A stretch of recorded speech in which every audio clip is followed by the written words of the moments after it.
Good morning, everyone. I am making this totally delicious dessert. This is really great for those of you who don't like the sweet stuff. So this is a strawberry basil galette, and I'm doing it on the cast iron sizzle skillet, but you can use any of your cast iron skillets for this and it will fit just fine. And if you divide it in half, you could do it in the minis also, which is cute. But I'll show you the recipe as it's written on the sizzle skillet. So I already got started. This is cornstarch, 2 tablespoons of cornstarch, 3 tablespoons of sugar, 2 tablespoons of chopped up basil, and we are going to add a tablespoon of lime juice. So usually each half of the lime is about 2 tablespoons, so I'm going to do the smaller side of the lime. And these flavors just blend so nicely, so don't be concerned about the lime juice and the basil with the strawberries. It all just, it's kind of like a nice little flavor of summer. So I know it is only March, but still very enjoyable. Okay, we're gonna mix this up. And then I'm going to slice up my strawberries. I did use a store-bought pie crust. You can, so if you're going to do that, you only need 1 roll of the pie crust. You don't need both. And you want it to be softened. Mine is not the prettiest. It was a little sticky. It's not my favorite thing to use the store-bought one, but for this recipe, does make it quick and easy. All right, so here's my mixed up sugar and all that good stuff. Okay, so this is the new cup slicer, and oh my gosh, guys, like who would have thought I needed this in my life? So the bottom piece comes off. There's 5 stainless steel blades here, and watch this, it's so cool.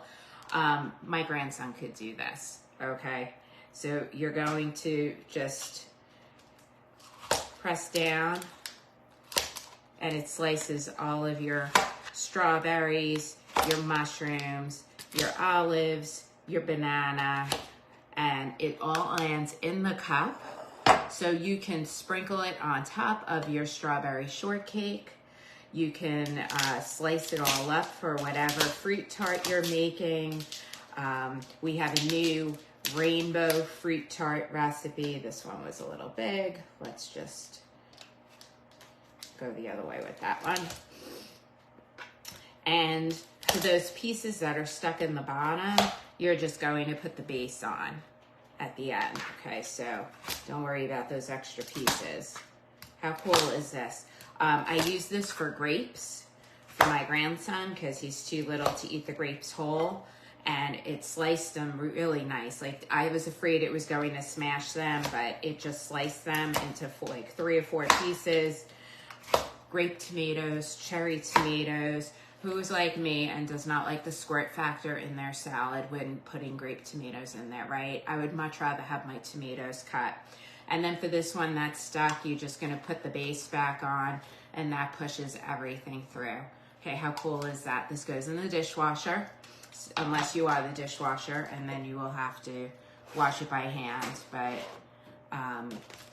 all right, so we are going to, that was just so easy. Of course, you could use your quick slice, you could use your mandolin, you know, totally up to you what you prefer to use. Okay, so let's mix this up.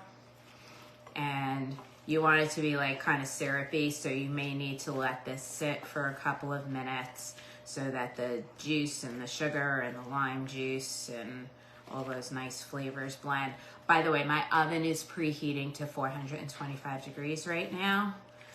And this does take about a half an hour to bake, so I am not going to keep you for that. I will just, I'll take a picture of this when it's all done, but this is just such a pretty dessert. Like I said, I know it's only March, but these strawberries look really good. Okay, so you see how this is? And we are going to, although I do have, I don't know why it's just stuck to the back of my scraper like that. So let's get that off of there. We don't want to waste any of that yumminess. All right, so here's my pie crust. You're going to take this with your strawberries. You're going to put it in the middle. You want to leave about 2 inches around the edge so that you can, and this was a pound of strawberries, by the way. I just used the whole pint. I did rinse them. Make sure you take the stems off before you get started. And don't worry about it if it's kind of piled up in the middle, because just like any other pie, your fruit is going to settle as it's baking. All right, and so we're just going to even this out just a little bit. Just like that. And then you want to roll the sides up. Okay, so this is a free-form pie, which is why this is my speed. You know, I do so much baking, but pies are not really my thing. I'm not a big fan of crust, so I like this because it's only the 1 crust and not 2.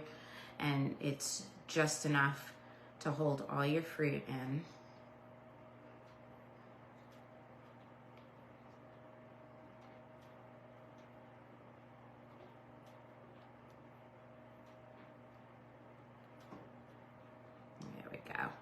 Okay, look how pretty that is, right?